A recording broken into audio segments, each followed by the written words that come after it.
Yeah, you did an Iron Condor and SMH for the first time. Thanks for the guidance. Closing it at 50%.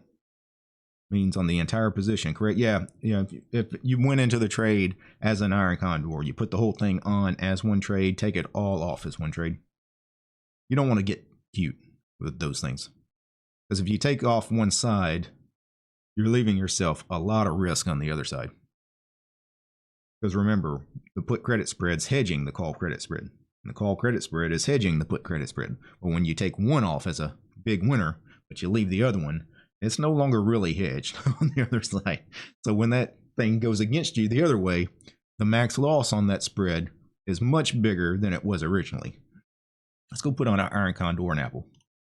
So my typical Iron Condor would be, let's go sell put credit spread somewhere around the short put should be somewhere around 15 to 20 deltas if I can receive a credit of around 60 to 80 cents. 70 cents right in the middle of that. Perfect.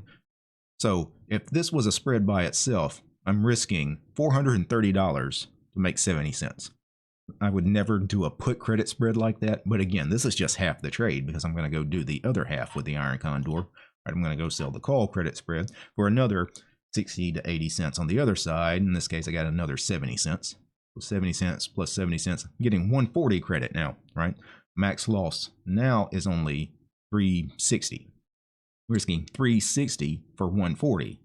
Well, if you take off one side, instead of risking 360 to make 140, you're back to risking 430 to make only 70, right? So that's the thing. Yeah, you're getting into a much riskier position. So that's our positions coming into the day. If I wanted to play Intel, see, go to the 57-day cycle. This 14 delta put's got a tight bid-ask spread, 5 cents. Let's sell that. 14 deltas is the general ballpark I want to be in. Let's look for some calls that have a tight bid-ask spread. And the calls are a little wide. Tightest bid-ask spread would be the 60, which is 40 cents by 45 cents. It's almost not worth it to sell that call, but it's so far out of the money, why not? It'll add another 40-something cents to the puts that we're doing. Do 2 contracts. That'll be 240 credit on a buying power reduction of 736. Yeah, why not? Is SoFi still good for selling puts? Also, SoFi good for selling for leaps. You're probably buying leaps with SoFi. I don't know. I don't really trade SoFi that much. Not something as a matter of fact, I rarely look at it, but it is something that a lot of the YouTube trading gurus, they love it to pump this thing, right? It's just one of the things that people have been trying to pump for years, and I guess it's finally working, right? There for a long time, it just languished as a really low price stock, and I think that's why I don't look at it. It's because I forget that this thing has actually, here in the last 6 or 7 months, it's actually started to become like a real stock. Like it's actually priced at $27 a share now. IV rank of 41. IVX 92%. Now it does report earnings here on the 28th. That's next week. I wouldn't jump into this now if you want to trade it through earnings or if you want to avoid earnings. It depends on what you want to do. Maybe wait till after earnings and let the move happen, and then if you want to go sell some puts, go to what will be like a 50-day cycle. Then you can go sell 15 delta put for 82 cents versus a buying power reduction of $210. That's really, really good credit versus buying power reduction, really high IV. So yeah, you're bullish in it. Yeah, go sell some puts. You could do it now. I mean, if you don't mind playing it for earnings, you could go sell those puts now. What's the worst that could happen? You get assigned on them in 57 days. You get assigned at $21 a share. Well, minus 81 cents. You really get assigned closer to $20 a share. As far as leaps, let's go out to January 2027. So not next January, but the next January, right? Give us a little more than a year. You just wanted to buy the at the money call. Now, because of the IV being really high, these calls are expensive. At the money calls, $9.10. Now, you got a year's worth of time, and for a meme stock like this, I think it's a safe kind of play.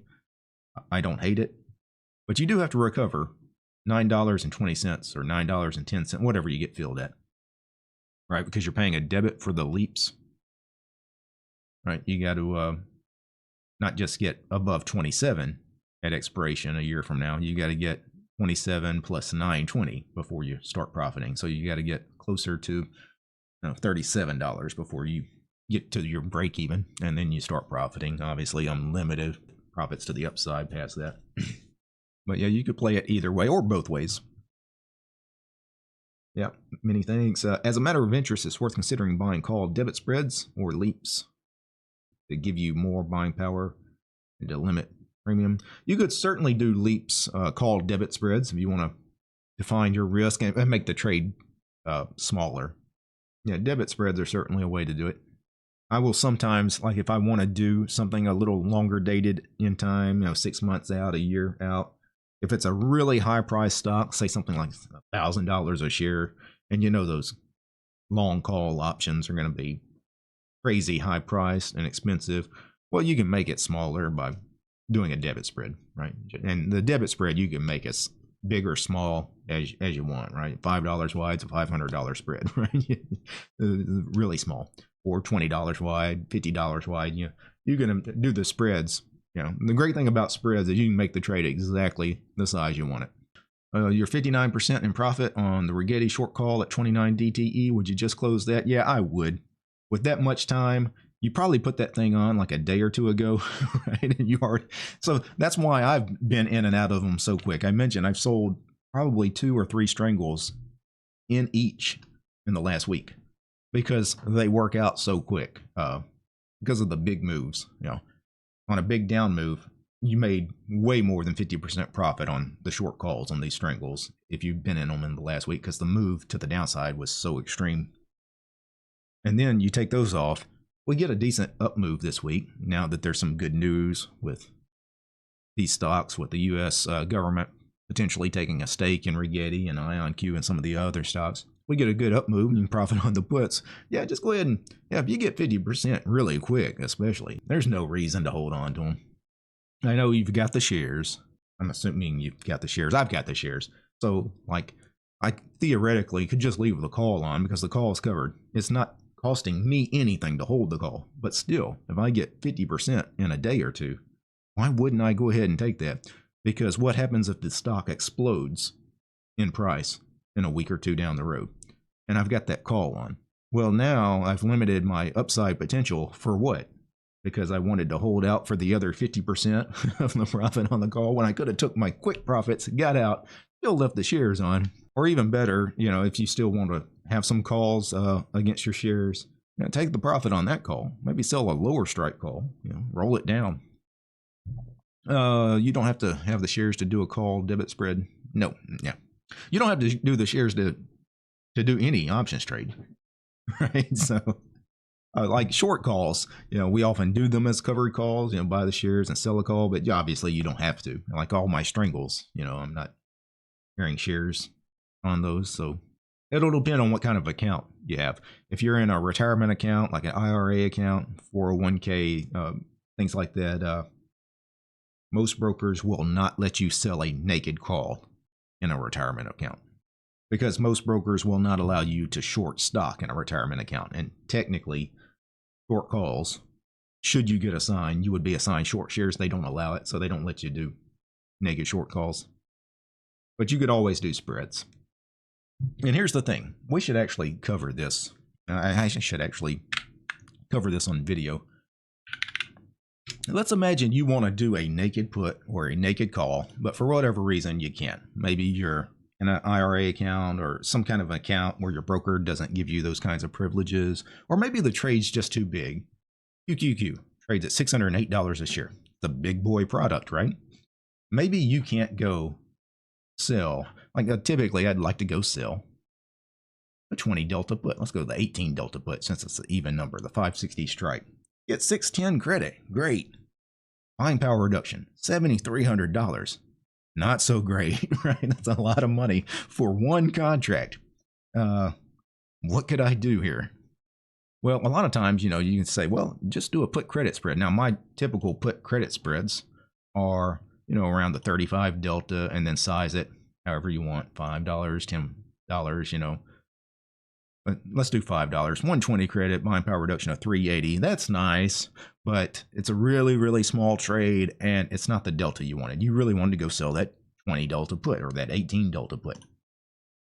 Well, you can actually do your 18 delta put, and to define your risk, you could treat it like a naked put, but just go buy, I don't know, $30 wide put here.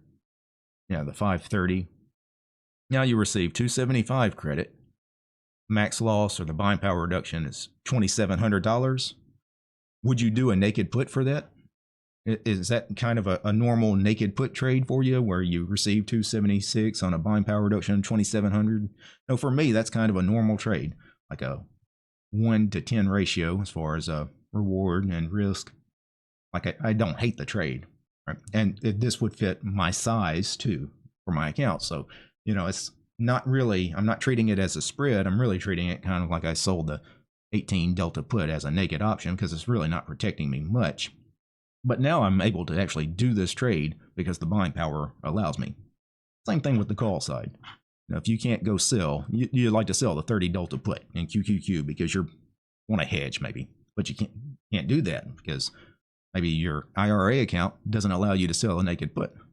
Well, go buy the trashiest way out of the money call you can find, like the 2 delta, right? Now, technically, you have defined your risk, right?